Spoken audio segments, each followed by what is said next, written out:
Perspective podcast is sponsored by Runner, which is the first of its kind, #1 rated, fully automated running coaching service. Whether you're training for your first marathon, a faster 10k time, or simply couch to 5k, you'll be guided by an expert team including Olympic marathon runner Steph Davis.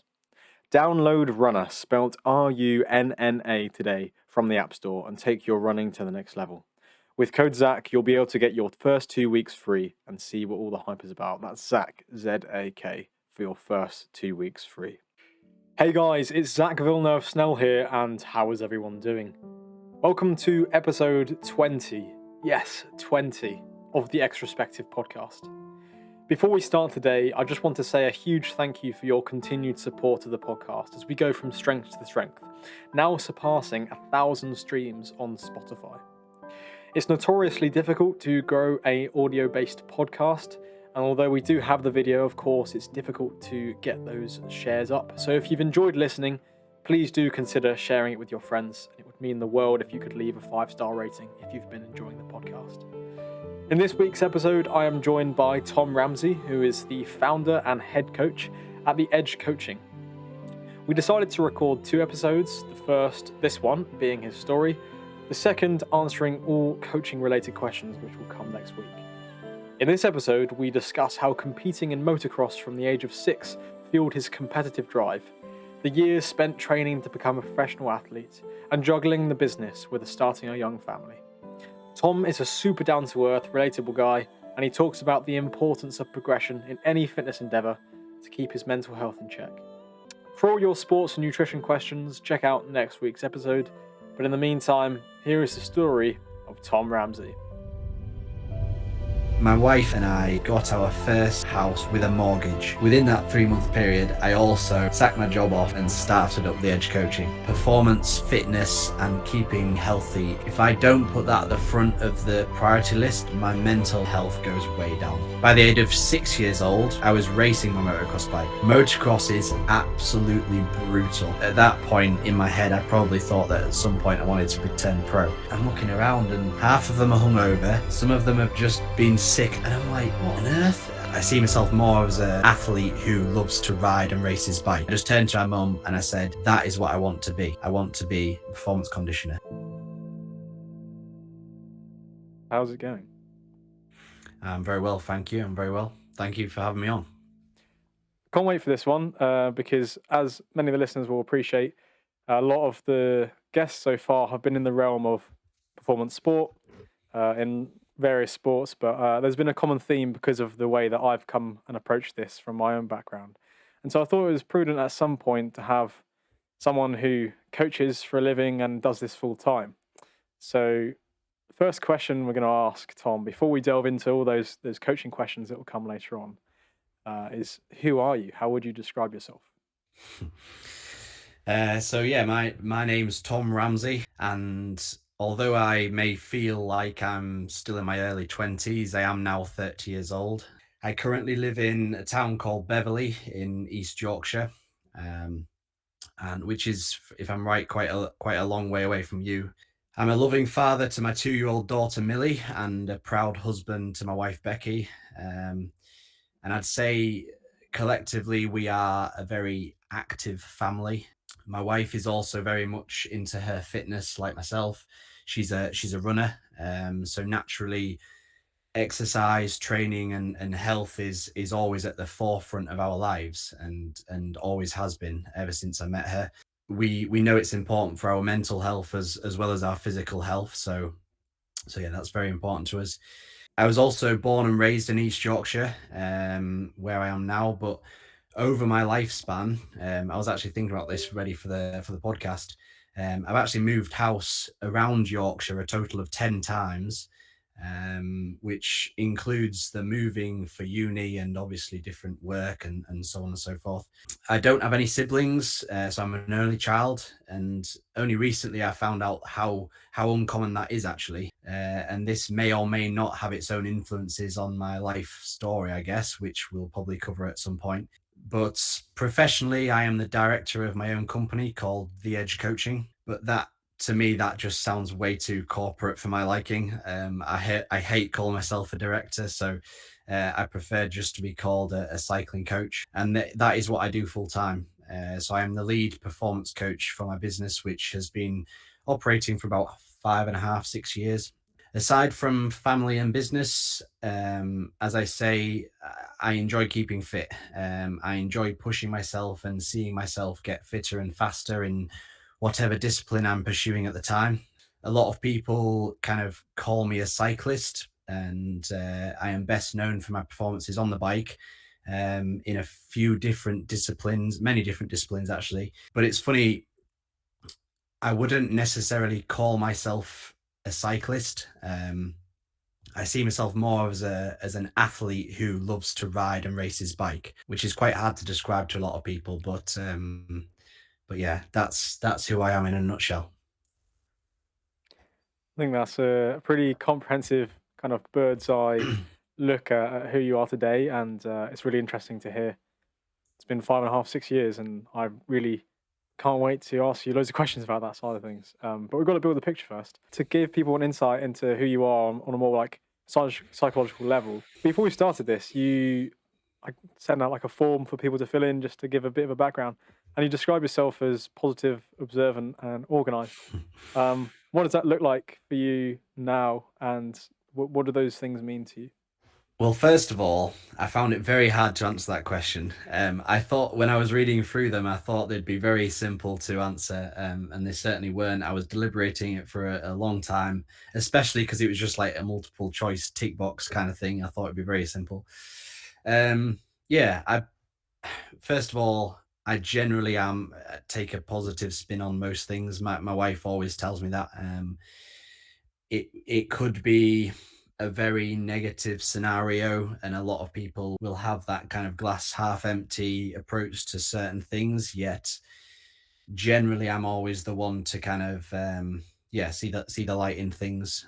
I can't think of examples off the top of my head right now, I guess, but there's been many scenarios in life where I'm always the kind of person to pull the other person up and like I say, see the better side of things.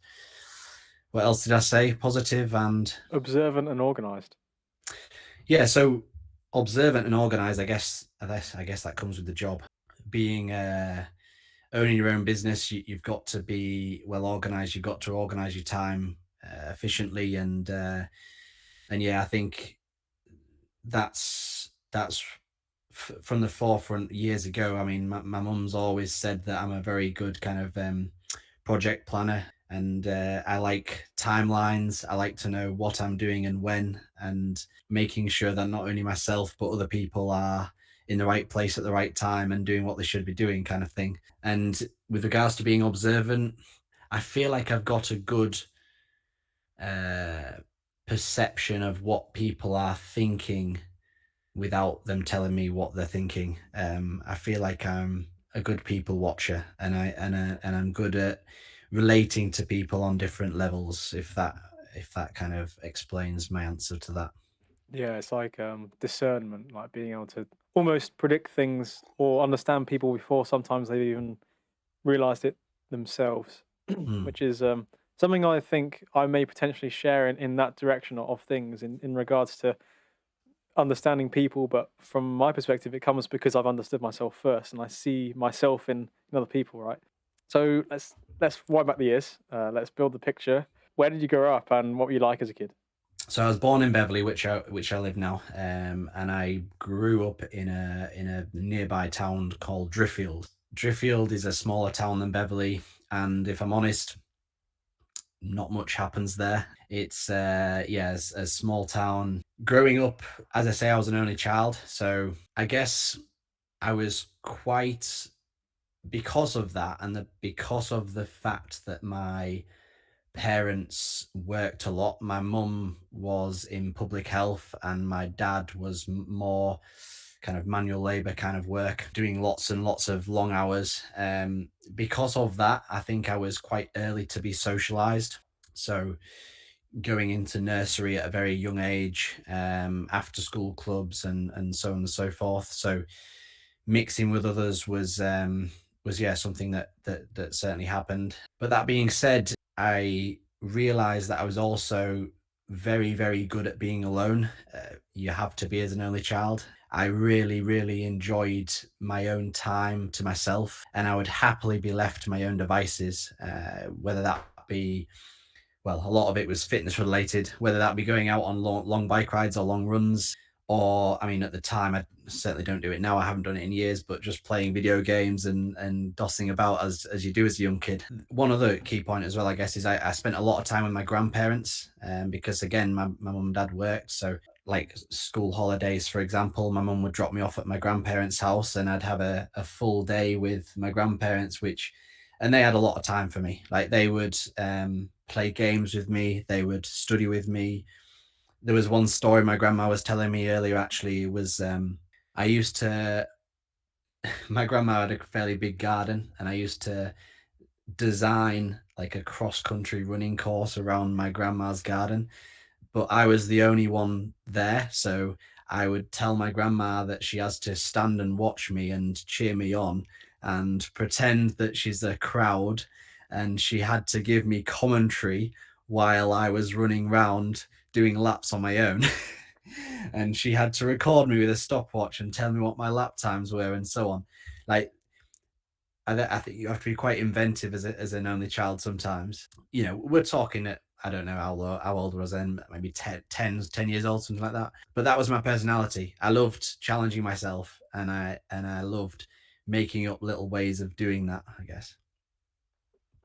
Interesting to hear the fact that you were only child. Obviously, I didn't know that before this.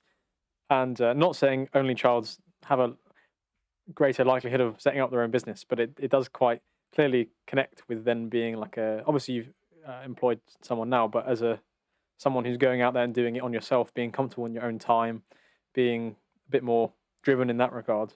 Where is it that you fell into sport? Because it sounds like it was from quite an early age, and it sounds like you were cycling with people in secondary school, which wasn't many people's experiences. So where did you fall into that?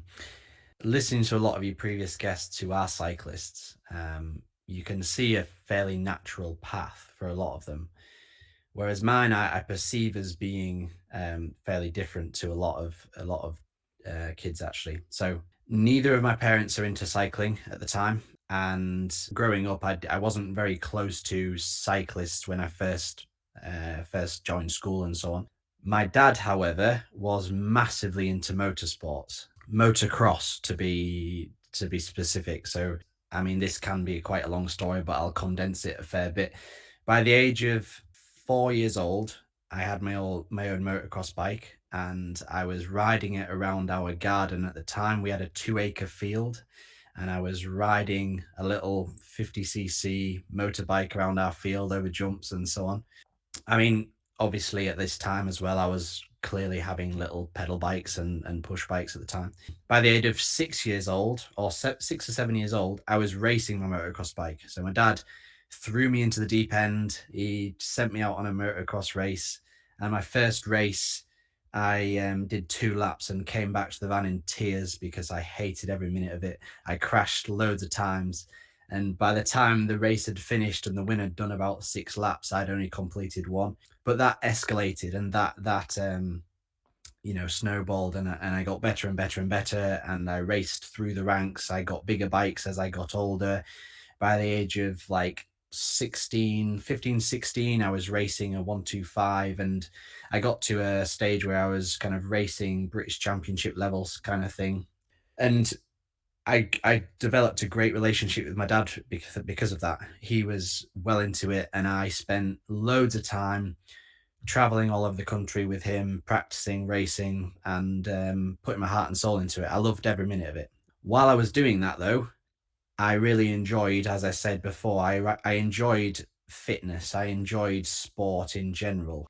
A key point to that, though, which I've kind of scribbled on my notepad here, is that I've realized that it was always individual sports. I never ever got into anything like football, rugby, anything like that. Team sports just didn't do it for me. I didn't like relying on other people for my performances. So, you get pushed into the old odd rugby game at school, and I hated the fact that if we did well, I couldn't just attribute myself to it, and if we did rubbish, I couldn't. I was looking for excuses, and I didn't like those excuses. So yeah, it was always individual sports. And naturally, because I used to race motocross, I enjoyed riding two wheels. So mountain biking, road biking, and things like that. My mum and dad bought me a bike for my 14th birthday or something like that. And I used to come home from school at 3:30. Obviously, you can't ride motocross on a night after school. That's more of a weekend thing. So to keep fit, I used to run home at 3:30, jump on a mountain bike, and yeah, just go and do a couple of hours in the lanes or whatever it might be. That quickly kind of turned into, a couple of people said that you're fairly decent on a bike, so that turned into triathlon and road biking. Had a dabble at triathlon. I was a very gifted swimmer at the time as well. I was doing swimming at the time, not to a particularly high level, just for the local club. And again, I was a fairly okay runner, so just combined the three as you do. Did that for a few years, got bored of swimming and realized that triathlon was quite expensive. So scrapped that off and then just pursued the cycling. Still racing motocross at the time. And then it was at the time that I started university. And at that point, I was getting much, much better at cycling. I was racing mountain biking and road at the time. And it was at that time that my dad kind of was suggesting that, look, if you want to keep racing motocross, this is getting very expensive for me.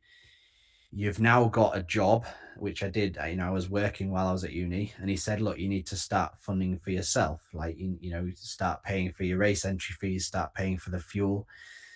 And then suddenly I realized just how expensive motocross was.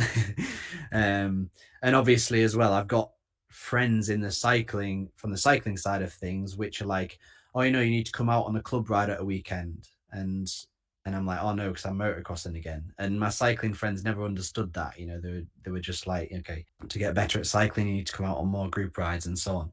Also at that point, similar kind of time of year, I broke my arm doing motocross. And I think, accumulation of different factors, the finances, the breaking the arm, starting uni, lots of different things pulling me away.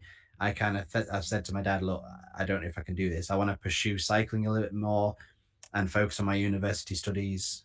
And that's where the cycling kind of took off, I guess. It's interesting that you were kind of naturally gifted at some things like the swimming, and that you were kind of dabbling it in all of it. But I think the thing that stands out, of course, is the was it motocross? Is that what you Yeah. call it? Yeah. What's like the biggest lessons that you took away from that? Because if we consider sport as a general thing, and then kind of racing bikes in that way, it's almost even more niched or kind of not really spoken about, at least from my perspective. I don't know how big it is in the UK, but once you're in that world and you have, I'd imagine, racing and the kind of mental aspect of that, is there anything that you've taken away from that that you can kind of go, okay, that's like part of my personality now? It's a very different scene to the cycling scene, that's for sure. And so I'd say, on the whole, I think motocross is a bit friendlier typically.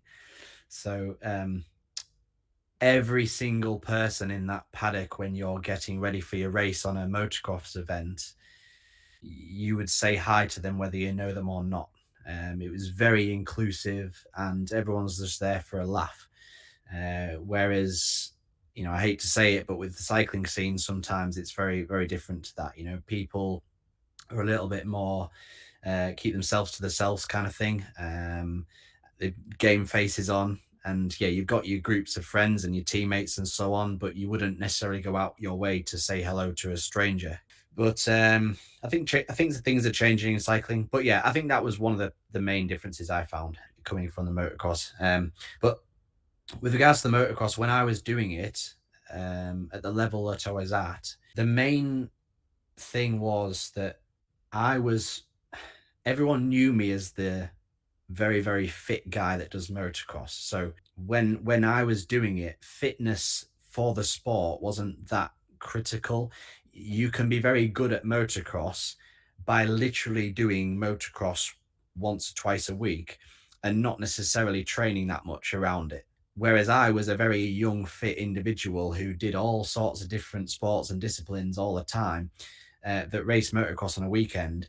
And naturally, because I was fitter, people were thinking, "Oh, he's doing a lot better towards the end of the races, where his endurance kicks in, and so on and so forth."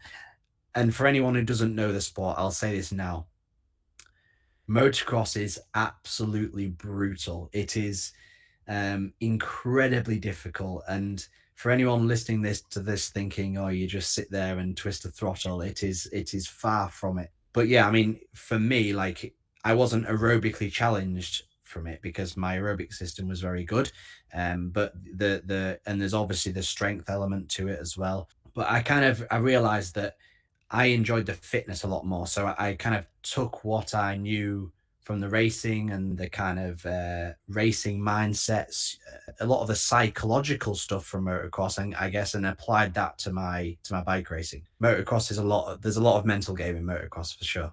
Is that mental game in terms of one-upmanship or the perseverance that it takes for yourself? They like week in, week out. Like, what do you mean by that? I think I mean with regards to sitting on the start line with 40 other guys and believing that you can be the winner, because there was many races where my dad would, like, because I moved up into a category. Let's just, I mean, there's many times that happened, but every time that I move up into a category, suddenly you're a small fish in a big pond.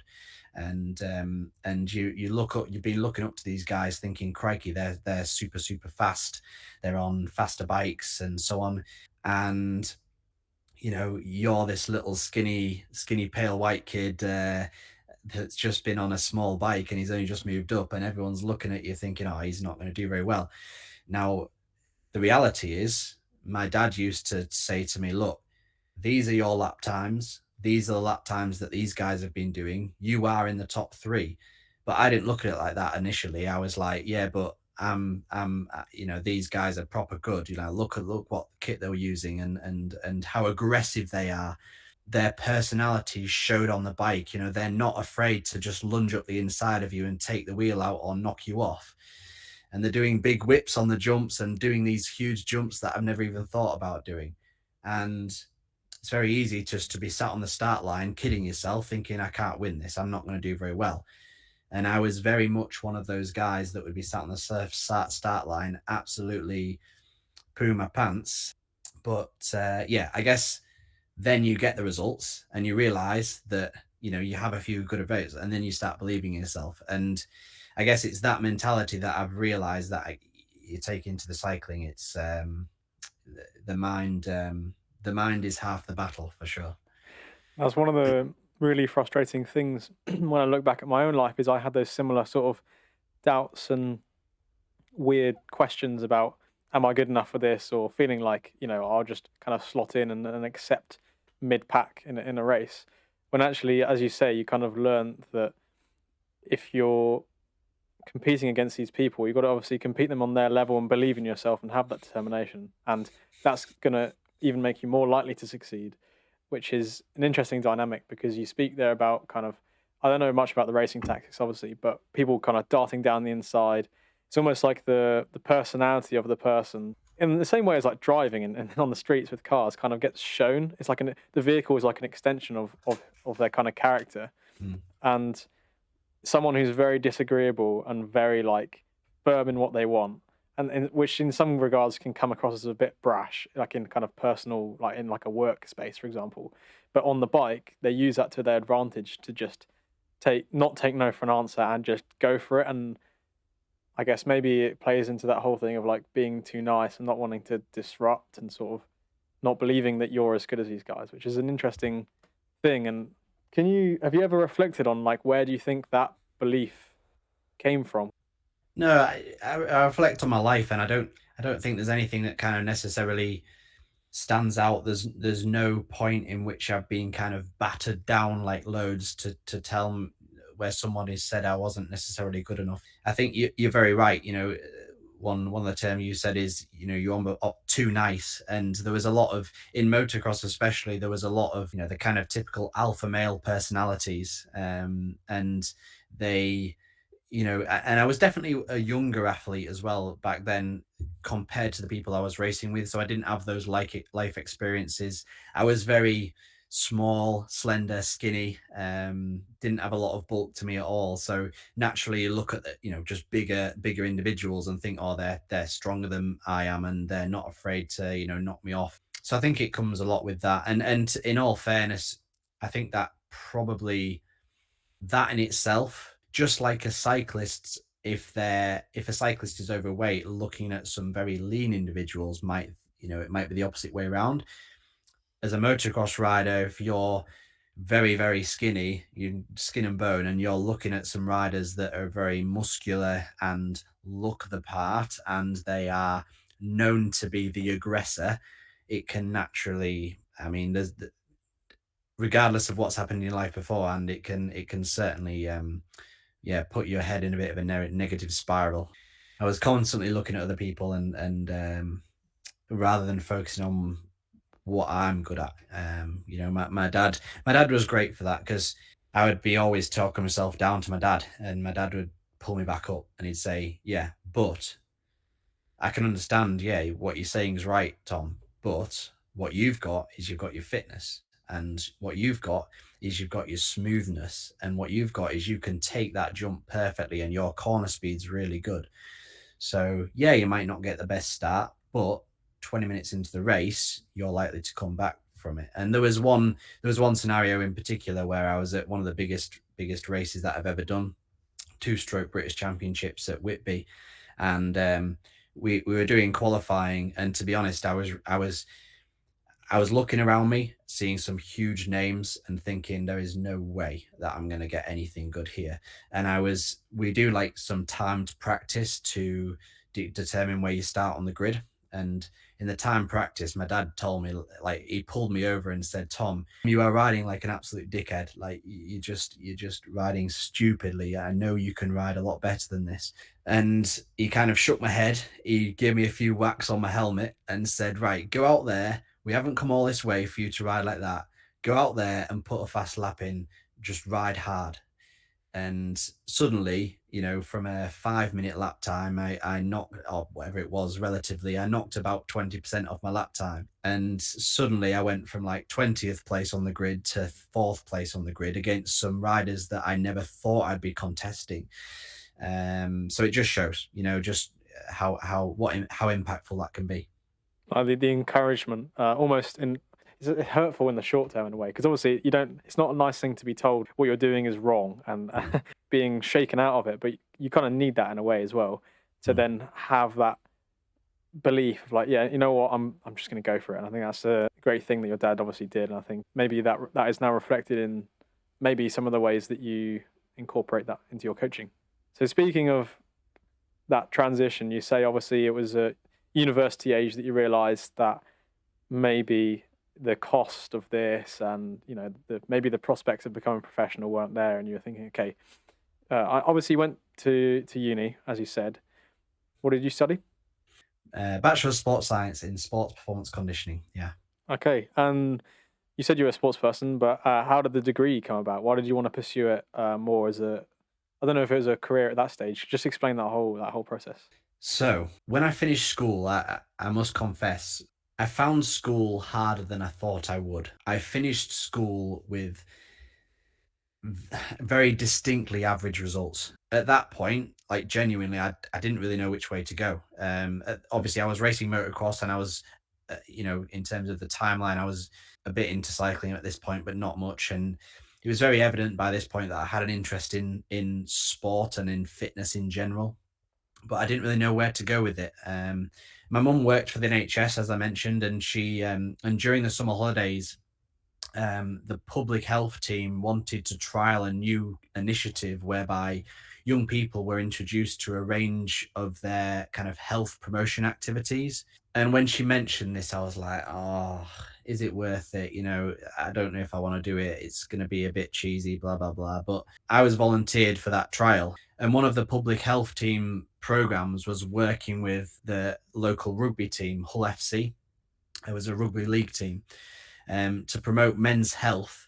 And we went to the stadium to see their work firsthand. Our initial meeting was with the business manager who, in describing the Hull FC's team, mentioned this term called a performance conditioner. And my mum asked what they did, and he described how the conditioner ensures that the team's fitness is maintained throughout a variety of kind of interventions, including giving advice on nutrition and psychology and work in the gym and one-to-one stuff in the gym and so on. Um, and apparently, and obviously knowing that I was coming on this podcast, I asked my mum about that again recently, and apparently my mum still remembers exactly her first words as we left that meeting. Apparently, I just turned to my mum and I said, "That is what I want to be. I want to be a performance conditioner."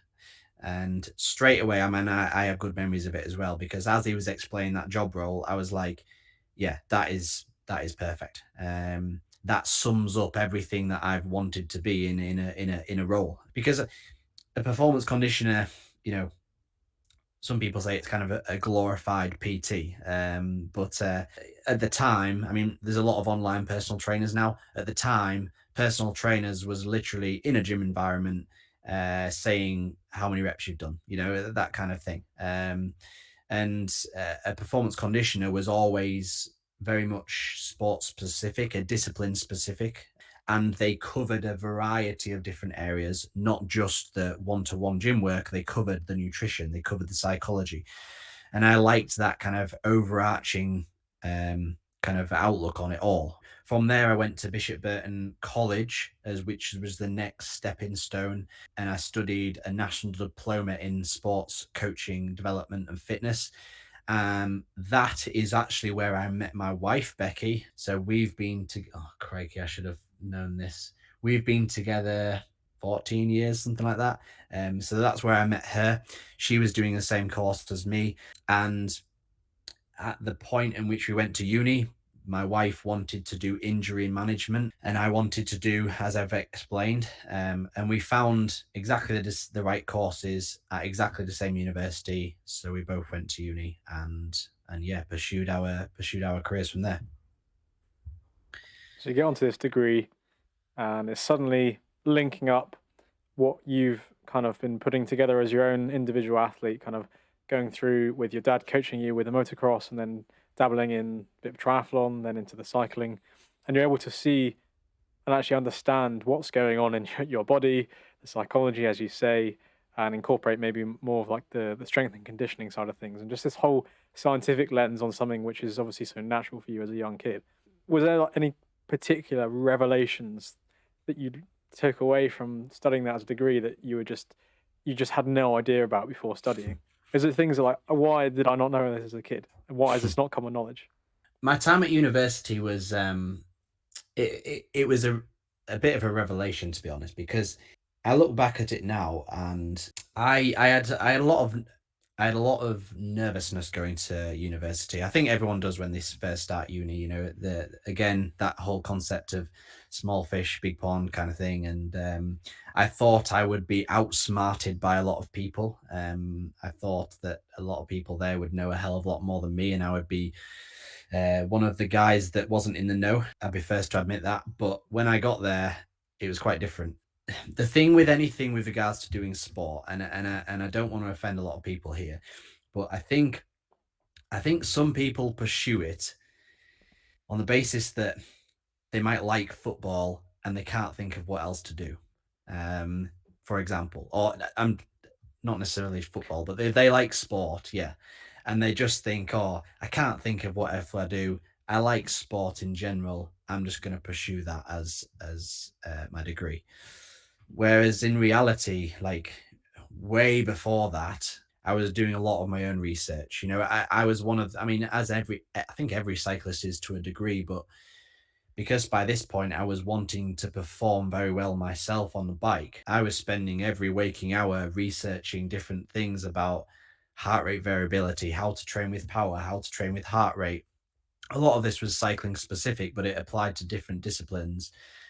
what kind of core strength training should you be doing, and and anatomy and physiology and things like that. And obviously, a lot of it I learned from my national diploma. But yeah, there's like, I mean, there was one certain example that I can think of where, as part of our physiology module, we were asked to do a trial which included a VO2 max test and a 4K time trial on the bike. And it was using gas analysis, and it was using blood lactate measurements and so on. And I mean, I was absolutely in my element. I absolutely loved that. And we knew about this about 6 weeks in advance. So I was like, training specifically for this little lab experiment and making sure that everything was perfect, making sure that the morning of the test, my nutrition was perfect, making sure I brought all the right stuff to the lab, making sure that I wasn't overtrained, but also, and so on. And I turn up to the lab there, keen, well hydrated, taken my beetroot juice shot a few hours before, stimulated on caffeine and so on. And I sit down, and then, I'm nice and early, and the other people start walking in, ready to do it. And I'm looking around, and half of them are hungover. Some of them have just been sick 10 minutes before because they've just had a massive greasy breakfast, and they haven't brought the right kit and so on and so forth. And I'm like, what on earth? I mean, don't get me wrong. There was individuals in my class which were very switched on, like myself, but I think it was one of those scenarios where some people, yeah, not to single out anyone, but some people were just there for the crack. um, but yeah, there was no. I think it was all a progressive thing. I think, like I say, I did a lot of my own studying before I went there. So there was no massive kind of revelations when I was there, I don't think. Makes sense. Builds a good picture as well for people listening. I think a lot of people maybe who follow this are at university or have been to university, and I think one of the things you realise is that university is sold as this thing that for the masses, and there's a very distinct difference between people who go into the course with a intention because Mm, they have a vision for what they want to do, and they're fascinated with the content material, and then someone, as you say, I mean, it's not just the case with sports science either, right? Or sorry, conditioning. Across many, many degrees, you just have people who kind of just fall into it. And that's one of the things now is like, okay, I want to be intentional with what I want to do in the future and specifically choose something which I know I'm going to try and flourish and grow into. And I think it's super, super important that you, as you said, you were the one that was putting in the work. Obviously, a bit too much for like a quick mm. test, but I think that kind of attitude, that performance attitude, and that mindset towards it is obviously what's made you so successful as a coach and as an individual in your athletic endeavors as well. And I think it's interesting as well. You mentioned that as a cyclist, we spend time researching, or maybe not everyone, but like I mean, I relate in that regard in terms of when I was 16, I can't wait to get a power meter. At 16, like, why do I want to get a power meter and just like stare at my Garmin for 4 hours? But the thing is, I was just so obsessed with the nutrition, the performance, etc. And I think maybe with other sports, because the performance is a component but not the entire picture, or makes up less of a picture. For Mm, example, like rugby or football, you need fitness to a level, but then it's all these other factors that come in with yeah, skill and tactics and things. Whereas I think cycling, obviously, you lean more into the purely athletic based yeah. side of things. So I think that was interesting and obviously a valuable way to come at things from. Mm. So And I you, guess, that was one of the reasons where I left motocross and pursued cycling, is because with motocross, like you just said, you need to be fit to a certain level, but the performance is much more dictated by how much you actually ride motocross. So those that are privileged to have a Wednesday off work, for example, and go to a motocross track on a Wednesday as well as the weekend, faster. Some people are riding 3 times a week. I was only riding once a week. And then generally how big your balls are and how much you're willing to sacrifice to get a good result. And obviously, yeah, your specific riding talent, I guess, how you can ride a bike. But with cycling, I found that was a good way of, essentially, to a degree, the fitter you are, the better you're going to do. And I think that was the same with running as well, and that's why I really enjoy running as well. And weightlifting, the more time and the more commitment you put into yourself and pursuing those results, the greater chance there is of getting those results. Strange. I feel exactly the same towards the things, and it's interesting how they're individual sports as well compared to the Yeah. team, as you picked up on. So you kind of come out of that, you gain your qualification, you do this diploma as well, and then you get kind of spat out the other side of university, as what a lot of people feel like, and a lot of people obviously don't have a clue what they want to do next, and it's kind of like, oh my gosh, now I've got to actually step into the world of work, and they, delay their childhood for this time, and then it's like, oh, what do I do? But with you having that vision, what did graduating look like, and how long was it between that and then coming into your coaching business now? So I feel like there was an element of luck involved here, I won't lie. But also there was an element of knowing the right people and being very good at what I did at university. And so as I was finishing university, and I mean, in terms of a timeline, I kid you not, it was the last week of university. Like by this point, I was starting to go through those thought processes of, okay, what am I going to do to make money? What am I going to do next? And should I start setting up a little bit of my own coaching and so on? I had at my last year of university, I had three athletes that I coached, cycling coaching. Hadn't set up anything properly, like it was all just kind of word of mouth. People knew I was an all right cyclist and they knew that I was doing this degree. So I did some rough training plans for them. That was all it was, charging peanuts for it.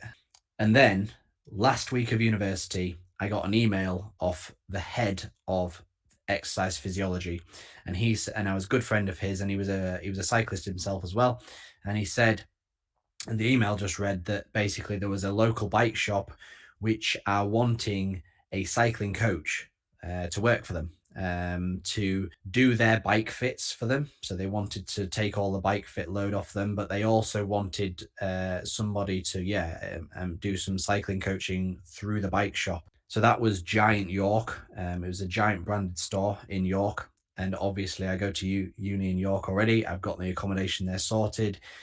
It fit in so nicely. And yeah, I mean, to this day, I mean, if that didn't happen, don't know what would have necessarily happened, but it would have been a lot harder to kind of sort out. So yeah, so went in for a chat with them, and I think there was a couple of other applicants, but yeah, I mean, I kind of fit the bill nicely, and yeah, they took me on, and within a couple of weeks of finishing university, I started working there.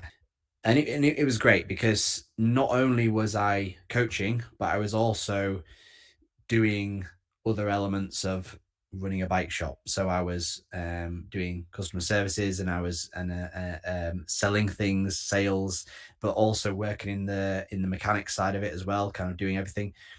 Um, and the wage was okay. I was by this point I moved house to somewhere that was about 20 miles away, and I was commuting by work by bike. My wife was working by this point at a hospital doing physio there, so we were kind of fairly settled. But it didn't sit with me too well that I was working for someone else, and it didn't fit me with me too well that I was only probably spending about 20% of my overall working time doing coaching. Like the rest of the 80% of my time there was doing all these other things like selling bikes and maintaining bikes. And I've invested a lot of time and energy into and money into my degree and pursuing this career. So I wanted to do more of that. But the reality is, no matter how many clients I got at this place I was working at, I was going to get paid the same amount. And if anything, if I got more clients, the quality of the coaching would go down because I would still have to do my other bike shop related stuff. So I'd always had it in the back of my mind. I want to do something else. I wanted to set up my own thing. But it's like anything. When do you take the plunge? My wife got a promotion about 4 or 5 years in. Financially, we're like, okay, well, we had this discussion and we're like, okay, well, if I do it and it goes tits up, are we going to manage to scrape through? And we could just about scrape through. And I actually had a good friend who was had like a building company, and he said, like, if you ever want some work, you can come and work for me building for a bit. So I was like, well, if it goes tits up, I can go and work with him for a bit until I find my feet again. So yeah, I went for it, and within the a 3 month period, Becky and my wife and I got our first house with a mortgage, because we were renting up until that point. And within that 3 month period, I also sacked my job off and started up the edge coaching. So it was a very, very, very stressful period at that point because it all happened at once. When was this? Good question. So I've been doing the edge coaching for 5 years now, 5.5 years. So yeah, so we're looking at 2017-ish. Now I had a bit of a kind of contractual thing with my old job, and basically I can't remember exactly what it was, but we worked out that I was allowed to take all of my athletes with me as long as I gave them something in return. And to be honest, I can't even remember to this day what it was in return. But I took 10 athletes with me from Giant York. So I had a little pool of individuals who wanted to stay with me. I didn't have this grand plan. I never thought that, I always want to work for myself. It's not that I wanted to control my own hours. We also have to consider that at the time, like, I was pursuing at that time, I was pursuing this lifestyle of a cyclist who wants to get as good as he possibly can as well. At that point in my head, I probably thought that at some point I wanted to be turned pro. And you have to consider, I mean, my working hours at that point were 5 days a week, 9 till 6. And those days of the week changed all the time as well. So trying to get the training in was very difficult, especially through winter months. And I mean, I must admit, the day that I stopped working for them and that first few weeks of like working for myself, essentially, I just, I, the amount of time I had available was just, I mean, mad. I mean, I look back at it now, and the first few years of setting up the edge coaching, I mean, obviously at that point I had a fairly small client base, and again, I had enough to pay my bills. But apart from pay my bills and ride my bike, I didn't need to spend any money. So I was getting up at 8 o'clock in the morning, 7 o'clock in the morning, which is a massive line for me. And then I was like having my breakfast while replying to a couple of emails. And then I was basically riding my bike from 9 a.m., getting back at like 2 p.m., and like done a huge ride with multiple efforts in it, coming back absolutely knackered. But then I had from 2 p.m. until the next 9 a.m. to completely rest, literally lied on my bed, legs up, do it, writing the training plans in bed. If I couldn't be asked because I was too mentally frazzled from the training session, then I would leave it a few hours. It doesn't particularly matter. And I know I coach some athletes now that have got that time availability, and I can, I look back on those times and I think, crikey, like, you had so much time available, and the difference between then and now is quite significant. But yeah, so I took it for what it was, and I rode my bike a lot, and I saw friends a lot, and it was a brilliant time of my life as well. It's like doing university all over again, but getting paid instead, I suppose, with the flexibility. That's exactly Um, it. Yeah, so, that's what sounds it sounds felt really like. really good. But obviously, there's trade offs and there's things that you do now that are far more worth it, despite the responsibility and sacrifices in areas such as training time. Which at the end of the day, I think is something that I forget often, and many people forget, is that doing cycling and pursuing it that much when you aren't taking money from it, obviously, is in respect to the family, is always a selfish. I don't think is has the right connotations, but you know what I mean. Like it's a self thing, which is good to do, but you doing 4 or 5 hours a day.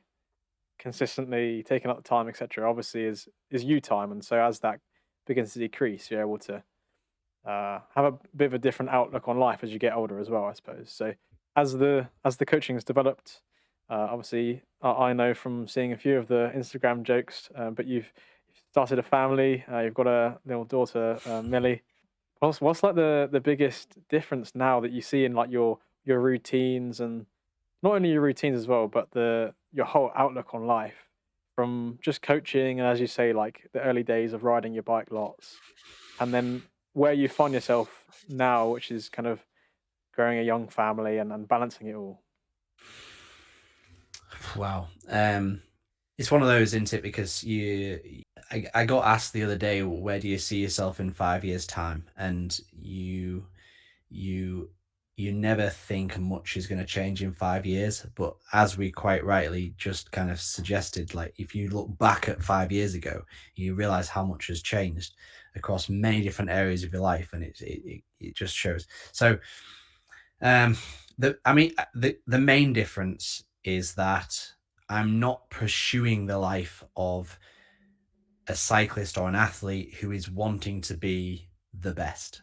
As I said earlier in the podcast, performance, fitness, and keeping very healthy is still right at the top of my priority list. And I know full well that I can't, it's impossible for me to let that slip because it's ingrained inside of me.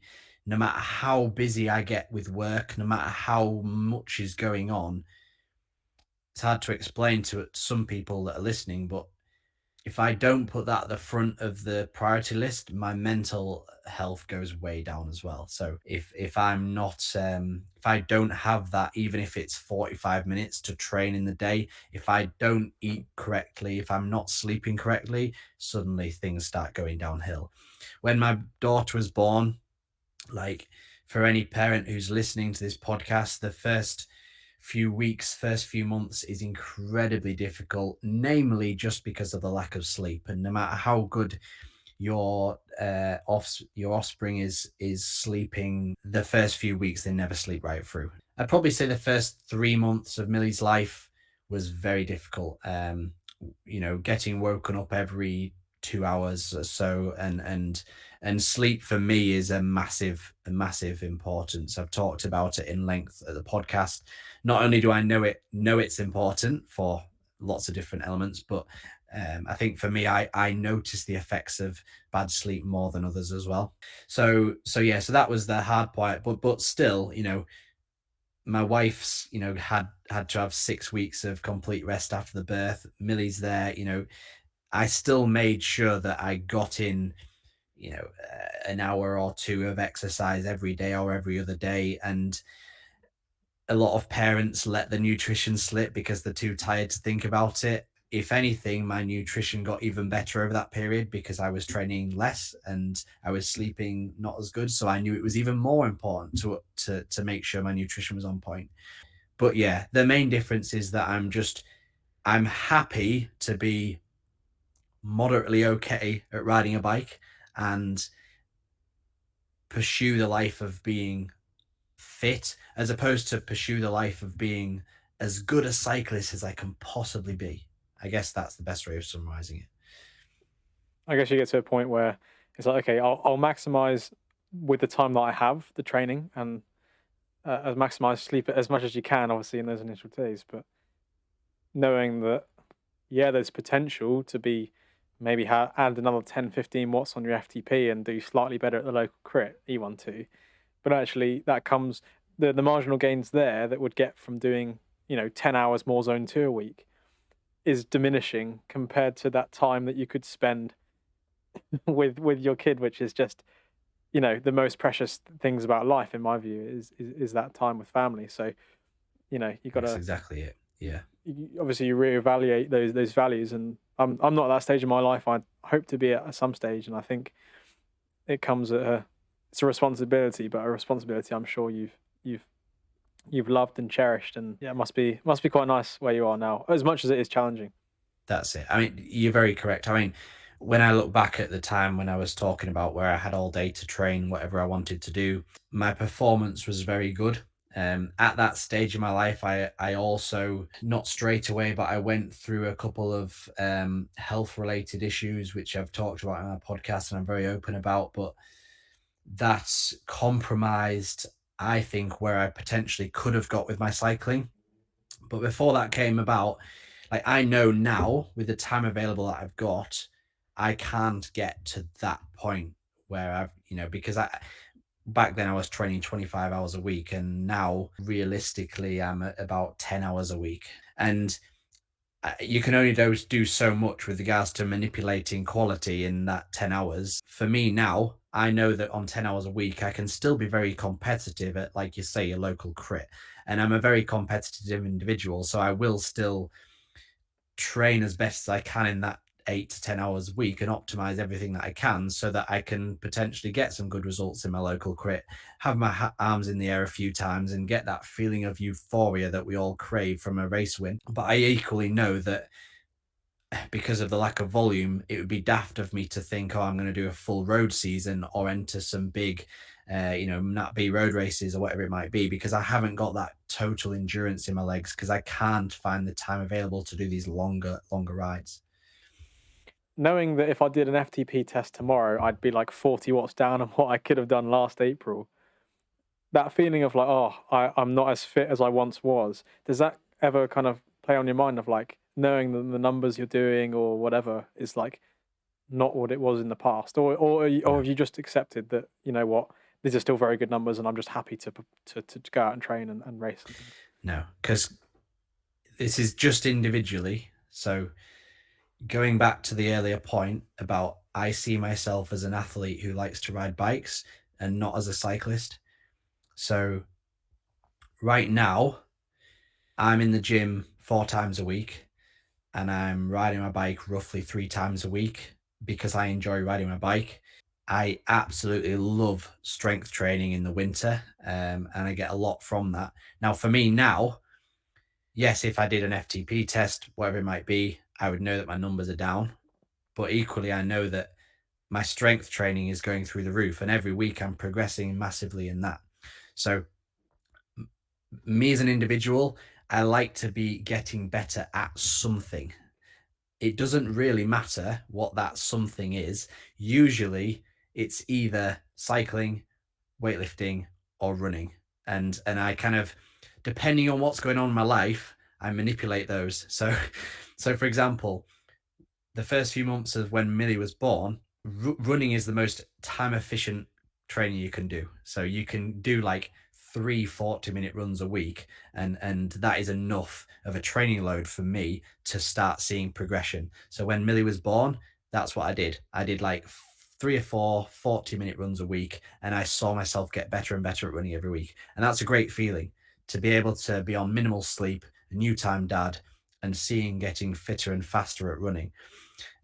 When Millie was then sleeping right through, and I didn't touch on that, but I was very lucky in the fact that Millie did sleep right through at a very early age. Um, then I could bring in a bit more cycling because I had more time available and more energy available through the summer. That was. Now it's in winter time. We've got less daylight hours. We've got, my work is very fluid at the minute. It typically, and work wise for me, my winter is always a bit busier than my summer. So I really enjoy getting in the gym, and it's still a time effective way of training for sure. So yes, to answer your question, it doesn't bother me in the slightest because right now I'm getting better in strength training, and I'm kind of maintaining my bike performance ish. And then when it gets to spring, summer, we start ramping up the bike volume a little bit more. We get a bit more quality out of the bike training because the strength training is going down, and then I'll get a lot of enjoyment out of seeing the numbers go up on the bike. So yeah, that's my mental kind of how I approach things. No, I really like the way you say that as well, because I think a lot of people could benefit from doing a few sports for that reason. Because and as well, the way that running is more efficient, the way that gym can be more efficient, because to do the same training load on a bike is maybe 2 or 3 times the actual distance, or the time. Mm. So I think it's really nice to at least be working on something, regardless of what that is, because we're built to walk uphill. Whatever dimension it is, we need to be doing something that is bringing us in a positive direction. Yeah, sounds really, really good. And to kind of sum up and kind of bring us to the present day with you personally and your story, what is your kind of current, I know it will probably vary day to day, but what is your current daily routine as someone who's owning their own business and balancing these three different sports sometimes with a young family? What does it look like? So I wish every day was the same. I wish I had the same allotted time available every day and my daughter was at nursery the same time every day and so on, but it's not like that, unfortunately. My wife has reduced her work hours since Millie was born. So she is down to like 32 hours a week. And what that looks like in practical terms is that she does a half day on a Monday and a very short shift on a Wednesday. So Monday morning and Wednesday until 3 p.m. is my two big blocks of time when I can do a lot of work. Um, Outside of that, because obviously my wife's got Millie at that point.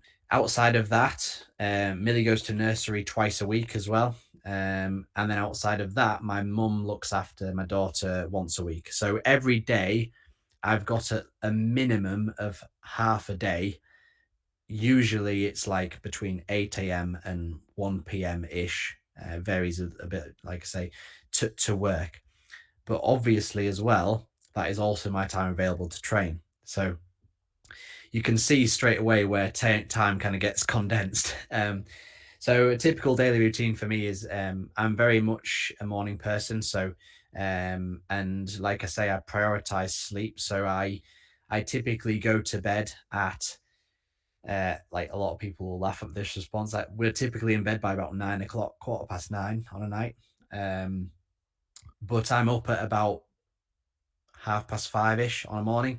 As soon as I get up, like go to the loo, I'm straight downstairs and I'm on my laptop, like working. I usually do an hour of kind of needs must do kind of pod things, whether that be responding to emails.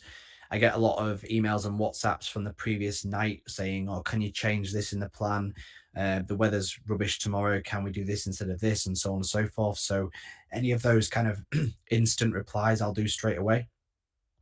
Um, at that point, I'll usually take the dog for a walk because I see huge benefits in productivity if I go for a 30-minute walk in the morning. So at like 6:30, 6 o'clock, I'll do a 30-minute walk with the dog. We'll dish that out. My wife will do it sometimes. Bear in mind, my daughter still isn't up yet, so this is for me. This is free time where I can get as much done as I can. One key point is if it's a gym day, I will normally gym at that point where I'd walk the dog. So I'll usually gym before breakfast, before the day starts, because there's a key point is that all of my training I put in my work diary and I will put it in as a scheduled thing that I need to do. And I'll always prioritize that. So if it's like I say, if it's gym and I've got until 1 o'clock where I could fit it in, I'll typically do that before the day starts. So I know it's done, it's out of my mind. I train really well first thing on the morning, just literally on a black coffee, and that's it. And then yeah, my mind seems to work a lot more efficient when the training is done as well. So then I'll come back from the gym or the dog walk, and I'll get through the rest of my work. Whether that be writing training plans, obviously it's all kind of scheduled out a bit more on point than what I'm suggesting here, but doing training plans, replying to emails, doing Zoom and Skype calls with clients, bike fits. People have booked in one-to-one bike fits and testing. I test my athletes once or twice a year in the labs with associated blood lactate testing, VO2 max testing, things like that. And yeah, it's all kind of scheduled in the diary. Obviously, if it's a bike session, in terms of in my own personal training, in my own training, then I'll typically do that kind of couple of hours after I've had breakfast, maybe mid morning, just to break the morning up a little bit. But again, like I can't be going out for 3 hours anymore or more because it takes up the majority of that time I've got available. So if I am on the bike nowadays, it's an hour to an hour and a half tops. At this time of year, I just prefer to get out into the daylight. So even if it's not great weather, I'll just stick my kit on, do an hour loop. And a lot of people will say it's not necessary. You just stay indoors and make the time even more efficient on the indoor trainer. But I see, this time of year, I just like to get outside. I like daylight exposure, and I'm sure you're the same. It's So not just an efficiency thing, is it? It's like part of the big reason why you exercise, excuse me, exactly, is for getting outside, refreshing, like switching off your mind and being in the elements. Even if it's torrential rain and like 7 degrees and you have to put your spats on, mm, it's still worth getting outside for fresh air, and then you come it back, is. shower, and then you're okay, bang. Yeah, Rather than yeah, getting on turbo, which can just you just feel too pent yeah, up. I feel sometimes. yeah. So. I mean, at the minute, because I'm lifting 4 times a week, the cycling in between, there's not a lot of quality in there. Like it's just all easy miles. And for me to sit on the turbo for an hour doing zone two, it's just, I mean, it's not enjoyable whatsoever. So the turbo and the indoor training comes into play, but the only time I ever enjoy that is when I've got targets to hit and when I'm looking at numbers. So yeah, I'd rather get out for an hour. I've got a cyclocross bike, I've got a mountain bike, so sometimes I just jump on the cross bike and do some local like off-road lanes, and that's really enjoyable for me. And then yeah, and then come back, and then like I say, the days differ, but sometimes basically it's my responsibility to have Millie between 1, 2 o'clock in the afternoon until my wife gets back from work at about 4:30, 5 o'clock in the evening. So, depending on how tired she is, I'll either let her nap and then I'll do a bit extra work while she's napping, or do a bit of housework while she's napping.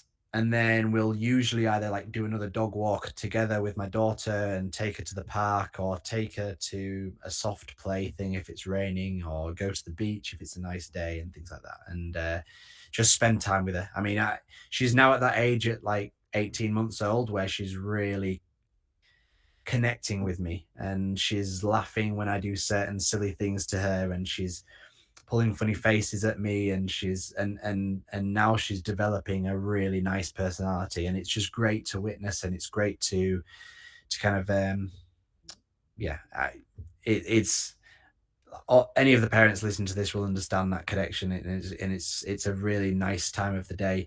And to be what I don't like is when I'm very, very, very busy, and I haven't managed to get done what I want to do in the morning.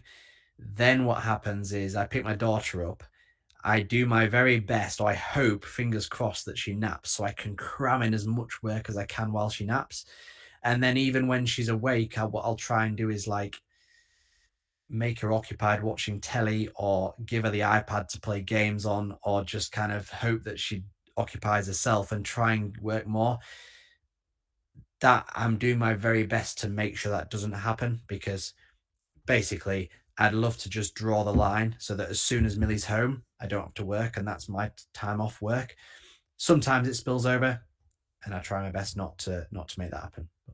I suppose it's that the positives of having your own business means that you're able to balance work life a little bit easier Yeah, if you are on top of things. Like you're able to spend that afternoon, which if you're still working in a bike shop until 6 p.m., then yeah, obviously it'd be very, very challenging. But at the same time, of course, then you've got to yourself draw the lines and structure and the boundary, which is something which I suppose university students can relate to with regards to when you study and then when you train and then when you socialize. But this is like amped up to another level, and it's kind of okay planning it all. But it sounds like it's going well, and mm, it's been quite fulfilling for you. So it's great to hear. yeah. And then I guess I didn't finish the day there, but one thing that as a relationship thing with my wife, I try my best in not bringing my work into the evening as well. So recording this podcast, like I said to you when we first met up, like it's 5:30 now. I wouldn't generally be working now. I'd be prepping tea. I've already prepped tea because that is very much me, and it needs to be ready so that I don't, so that makes sure I eat properly tonight. But yeah, I mean yeah, when Becky gets back from work, she's had a full day at the hospital doing physio related stuff. So the last thing Becky wants is for me to just hand over Millie and say, right, I need to work for 2 hours, because she's tired as well. And Millie can be difficult sometimes. She's not always an angel. So yeah, when Becky gets back, that's when it's like, okay, well, the husband kicks in, and we should do things together. We should bath her together. We should cook tea together, and so on. Um, of course, I'll still reply to WhatsApp messages from clients now and again. Um, but at 8 p.m., that phone is put on do not disturb, and nothing is seen to after 8 p.m. That's like proper wind down time, ready for bed at nine, half nine. Sounds like a. I mean, I don't know if jealous again is the right word, but I kind of I really like and would aspire to your kind of routine with that, because I think getting an early night is one of those things that in theory is so great. Setting your circadian rhythm to be set up correctly, getting enough sleep as a foundation, as many people talk about, but it's like it's easy in theory, and actually putting it into practice is proving, at least for me, somewhat challenging. It's something I'm continually trying to hone in on and work on. That Um, being said, Zach, like I said to you when we first met, your perfectionism with regards to editing podcasts and so on and so forth, I've had to allow certain things like that to become a lot more lax. I'm very much like you, that at the start, everything had to be absolutely down to a T. And over time, I've learned that certain things don't really matter, and certain things don't have any effect on the customers that come in and my credibility as a coach. Some certain things do, and they need to be done. Certain things don't, and I've had to allow that flexibility because, you know, for example, I used to do YouTube stuff. I used to do YouTube videos and make vlogs and so on and so forth. And over time, I've realized that there's not much in that. I wasn't getting any kind of much custom from that, and I wasn't getting as much views or kind of customers coming in from that avenue. So over time, I've realized that that's something I was going to park, because getting a video out that is at the standard that I wanted to do is taking too much time, which now I don't have, and it's time that I would have if I allowed myself to work till 8 9 p.m. every night. But that's time with the family that I need to spend. so what you've mentioned there kind of speaks to that quality over quantity, and I think one of the things that I really learned from a previous guest, which is kind of strange to visualize this because it hasn't come out yet, but a guy called Alex, he's like a sleep and performance coach for entrepreneurs, and he always kind of says that you can use coffee and brute force and 12-hour work days to grind something and really kind of get something down. But again, like we spoke about, there's diminishing returns when it comes to putting in suddenly loads more effort into ticking all these boxes. One of the things, and you obviously mentioned the YouTube channel and the vlogging. I came across you from social media. I cannot for the life of me remember how, but I think I've been following you probably for over a year, just because you have quite a diverse content calendar, if you like, informative stuff, some funny stuff, posting a lot on the stories, and it's something that I've really enjoyed and got value out of, and I think everyone who's in that sort of space, not just cyclists, could really benefit from. Thank you. That creative side of you, who's kind of like putting out sometimes jokes, sometimes educational stuff. Where did that kind of come from, and when did you start that alongside the coaching that you do? Because obviously it's a bit of a different game. Mm. You know what? The social media stuff, first of all, uh, I do it because I really enjoy it. I get a lot of enjoyment out of creating these different bits of content. Initially, like if we kind of scroll back through, initially it was just kind of all informative stuff. It was all little infographics and bite-sized bits of information to pull people in, and yeah, can kind of on the premise that someone who's potentially looking for cycle coaching might see an infographic that says something like "you are training too often," and then some bits of sciencey stuff with regards to volume versus intensity or whatever it might be, and that might kind of send off some alarm bells and some questions in someone's head, thinking, "Oh, why are you doing that?" Or data you shouldn't be reading, and you shouldn't have average speed on your computer because of this and this and whatever it might be. um or an infographic based on sleep, or an infographic based on alcohol and performance, things like that. Um, and again, just on the premise that, you know, certain people might look at it, they might think, oh, this guy knows what he's on about, and then drop an inquiry. And then over a period of time, obviously things like Instagram Reels started coming on, and I'm definitely not one for flicking through aid for ages. I know some people get pulled into a rut, and I see my wife doing it from time to time, and I pull her up on it, and she hates the fact that she does it. But now and again, when I do flick through, I'll see like a bit of, or I'll hear a bit of audio, and I think, oh, that's pretty cool. And I'll see that it's trending. And then I'll think, oh, how can I take a cycling comical spin on this, and almost like take the mickey out myself with it as well. So there's like some of my reels that I look back at now, and I genuinely still just laugh at myself. Um, there's one of them where I'm sat in the bath, and I've asked my wife to take a video of me holding a baguette of bread. And the title says, when you've been cutting out carbs since you're 16 years old, and then finally realize that carbs make you faster, or something like that. And it's like playing to some real sad music. And it was that music was trending at the time, and that audio was trending at the time, and that whole kind of thing was trending at the time. But obviously, like, I follow certain weightlifting coaches and so on and so forth, and they did their own spin at it. Like, they did it with a holding a protein pot or whatever it might be. So I did my own spin, and it's just funny. I mean, I genuinely like only did them just for a few laughs around my followers and the people that I know. And then I did a couple of them, and they kind of took off fairly okay. And I'm definitely not anywhere near viral kind of things that a lot of your guests have been on, but some of them get a lot more views and likes than I expected them to, and it's like, oh, that's pretty cool. So I guess it inspires you to do more from there. But I think it makes you more personable as a coach, doesn't it? Because yeah, you realize it's not too corporate and structured, and yeah, obviously you have that expertise which you use for performance, but at the same time, you're a human being. You like to have a laugh, and people like having a laugh as well, and that's that's what it. the almost what the reels function is.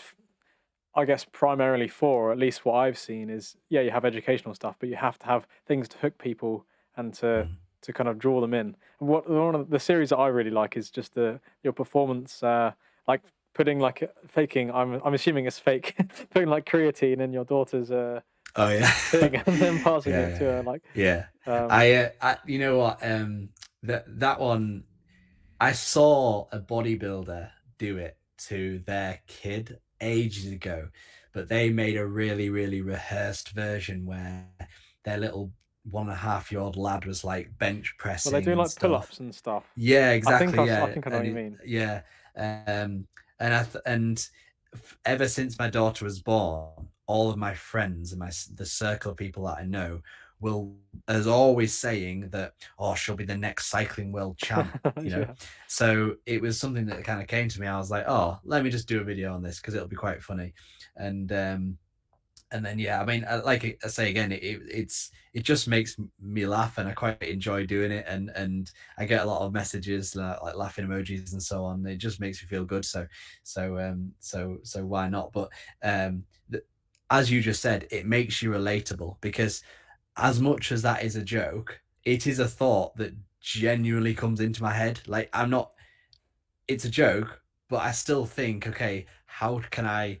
I'm not a pushy parent by any means. Like, Millie can do whatever she chooses whenever she chooses, and obviously she's at an age now where she doesn't necessarily have a direction, obviously, but there's still elements of me which are thinking with regards to her nutrition. Like, I'm giving her a wide array of different foods, making sure she likes all these different textures and colors and so on. And I'm not one of those parents that would just take the easy option and give them white bread all day, because I want them to have a very a variety of different foods and so on. But as much as it's a joke, I am quite on it with making sure that my daughter's health is optimized. Yeah, I mean, I think you've got to just give her the best chances as to whatever you want to do, and obviously, early years are quite important for for physiological development in some Hey, ways. if she So turns out and says to me at 10 years old, Dad, I want to be a pro cyclist, I want to know that up until that point, I've done everything I could to make her a pro cyclist. yeah, absolutely. Yeah, no, it sounds really good, and I think I mean that's probably the way that I came across you was some of that content and what I enjoy is probably the reason why I follow you, and probably the reason why some other people do as well. And I think I remember like a few of my friends also do now follow your Instagram page just because like resharing things, just because it's relatable, but then in amongst that it's educational, and I think that's the important thing, and I something that appreciate that. Thank you. you've done yeah pretty well at so far. Thank you. Um, we've just spoken off camera. I would have cut it out about the fact that there'll be potentially a part two to this, delving a bit more in like the coaching side. So for anyone who's kind of listening right now and was wishing that there was more questions of like value specifically for what you're an expert in, then stay tuned for that. But kind of thinking about where you are now, we've talked about your whole journey through finding sport, motocross, uni, job, and then setting up your own business. It's all quite a. I don't want to say it's not a straight path because obviously there's things that have happened along the way, but there was a direction from when you were doing the sport very early that you can quite clearly see now with retrospect. Okay, the fact that I was really keen on sport then, and I'm a sports coach all these years later. Is obviously there's that trend.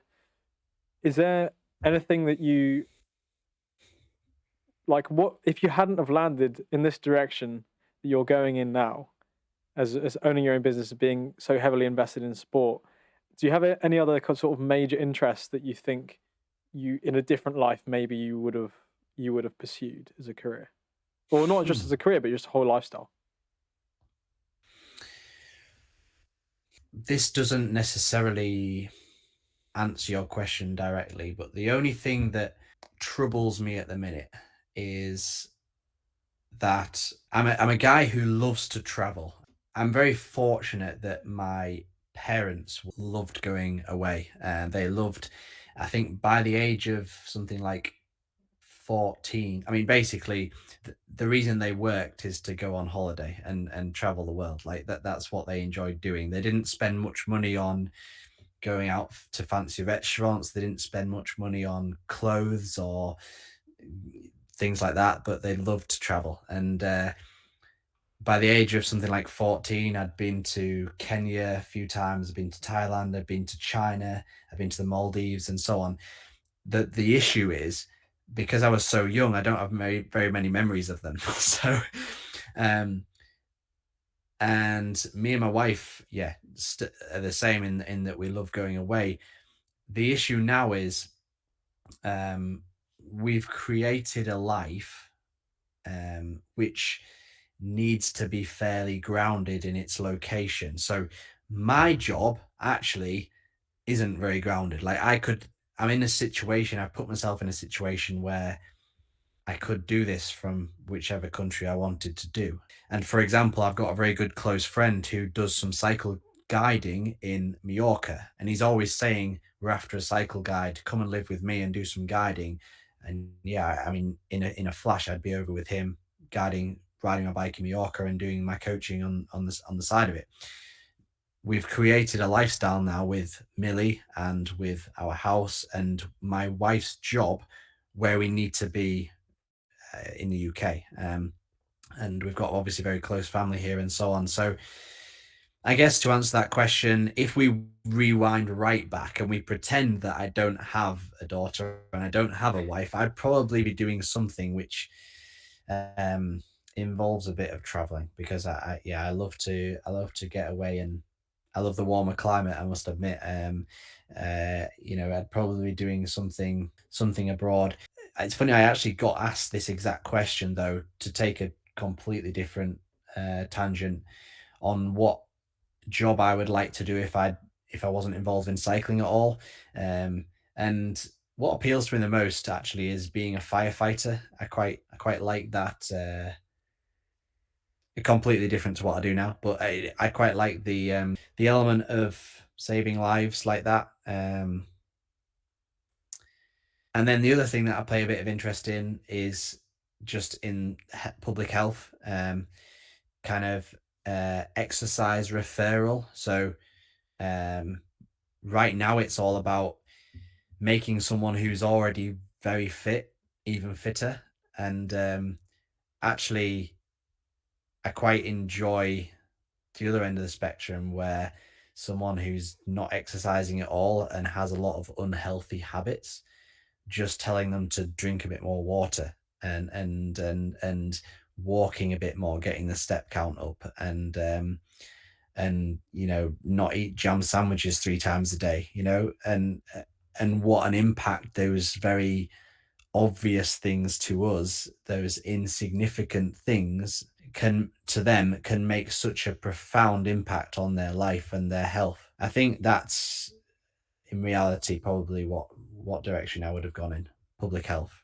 It's still people facing and helping people, whether it's with like being a fireman. Obviously, that's very direct in terms of there will be scenarios where potentially you will be saving lives, but just generally working on behalf of other people and helping them is kind of the same way, even though it's in a different context with coaching and even with doing public health and coaching people to literally have a better routine so they can be a bit healthier.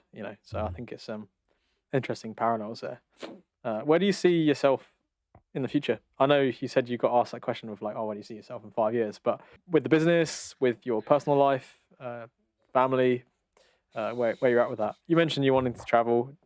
Maybe that's a long term goal of doing that with family. But yeah, well, So, well, first things first, I can now announce this more publicly because it is public news now. But my wife is now pregnant again. So my close friends and family know this already, but congratulations. thank you. So that's another thing to factor in. Um, and I won't go through the ins and outs, but we didn't, because we struggled quite a lot with conceiving Millie. We went through cycles of IVF, and that went on for multiple years. We thought that that would be the same case with our second. So, bearing that in mind, we thought that we'd best start trying like the sooner rather than later. And it just so happens that I'm pretty sure we conceived about like straight away. So although it was planned, it happened a lot quicker than we envisaged. So that's um, that's in the mind when it comes to planning anything in the near future. How do I see the everything's changing in the next few years? Uh, the overarching goal is to just simply have more time on my hands to do the things that I enjoy doing. I would love to get the business into a position where I never want the business to be this huge corporate company where I don't know any of the athletes. Like it's just all handed over, and I'm just this guy at the top. Like that's not how I want to approach things whatsoever. But it would be nice to, for example, employ a couple of coaches where they do all of the actual coaching, i.e., the designing the training plans, feedback on the sessions, the calls, and so on. And I just do the stuff that I really enjoy doing, which is actually meeting the riders, talking to the riders, riding with the riders, and doing the all like that kind of PR stuff. Um, but what that would do is it would give me more time available to spend time with the family. It would give me more time available to ride my bike. It would give me more time available to go on holiday and so on and so forth. So that's the overarching goal is to just uh, put the business into a position where I can allow myself more time to step back. And is that realistic? I don't know because um, like with anything. I mean, I've got many friends who are in a position where you'd assume that they can step back and give themselves more time, but they always tell me that you can't rely on others. You've got to do the work yourselves, and so on and so forth. So I don't know, but we'll see. We'll see where it takes us. Sounds pretty exciting. As much as it is challenging, it sounds exciting as an overarching thing.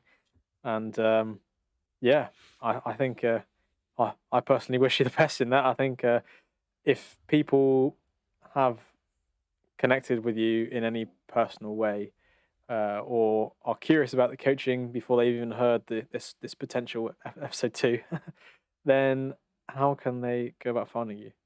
So on Instagram, I am the_edge_coaching. Um, and I've got a website which is edgecoaching.cc, so you can find everything there. And yeah, drop me an email from my website, and yeah, we can get in touch. But like I say, as with everything nowadays, everything's on social media, and you can get a lot of information from my Instagram. Amazing. Well, thanks for making the time this evening. As has been evident through the episode, busy man, juggling lots of things. So I appreciate you blocking out some time for this. And yeah, maybe look forward to part two then. Obviously, I'll be in touch with regards to that. But thank you everyone for listening, and talk to you soon. No, thank you very much, Jack. Cheers. No, that was class.